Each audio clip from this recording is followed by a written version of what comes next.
અને હવે વાત કરીએ બનાસકાંઠાના દિયોદરના ખેડૂતોની કે જેઓ મેઘ પ્રકોપના ભોગ બન્યા છે।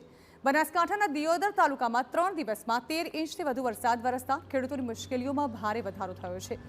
મુલકપુર સહિતના વિસ્તારોમાં 150થી વધુ ખેડૂતોના ખેતરો ટાપુ સમાન બની ગયા છે। કપાસ, મગફળી અને જુવાર જેવા ઊભા પાક વરસાદી પાણીમાં ડૂબી જતા ખેડૂતોને ભારે આર્થિક નુકસાનની ભીતિ સતાવી રહી છે। પાણીના નિકાલનો કોઈ રસ્તો ન હોવાથી ખેતરો હજુ પણ જળબંબાકાર છે। ખેડૂતો તાત્કાલિક સર્વે કરીને પાક નુકસાનીનું વળતર ચૂકવવાની માંગ કરી રહ્યા છે।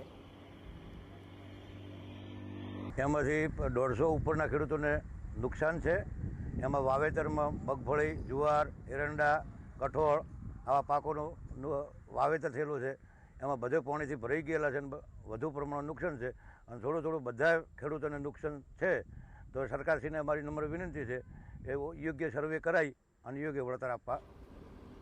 જો કે ખેતીવાડી વિભાગના જણાવ્યા અનુસાર અત્યાર સુધી 11થી વધુ ગામોમાં પાણી ભરાવાની માહિતી મળી છે, પરંતુ પાકને મોટા પાયે નુકસાન થયાની કોઈ સત્તાવાર નોંધ સામે નથી આવી। વિભાગ દ્વારા સતત સ્થિતિ પર નજર રાખવામાં આવી રહી છે અને વરસાદી પાણી ઓસર્યા બાદ જરૂરી સર્વે હાથ ધરીને વાસ્તવિક નુકસાનનું મૂલ્યાંકન કરવામાં આવશે। સતત વરસાદ ચાલુ છે। લગભગ 535 મિલીમીટર જેટલો વરસાદ દિયોદર તાલુકામાં થઈ ગયેલો છે। એટલે હાલ પ્રાથમિક અંદાજ મુજબ જોતા 11 જેટલા ગામો છે જેમાં વરસાદના લીધે પાણી ભરાયેલા છે ખેતરોમાં, અને આપણે હાલ પ્રાથમિક અંદાજ મુજબ 4 દિવસ જો પછી સાચો અંદાજ મેળવી શકાય કે જો પાણી ઓસરી જાય તો કોઈ પાકને નુકસાન નથી, પણ હજુ જો વરસાદ ચાલુ રહે અને પાણી ભરાય તો નુકસાન થવાની શક્યતા ખરી।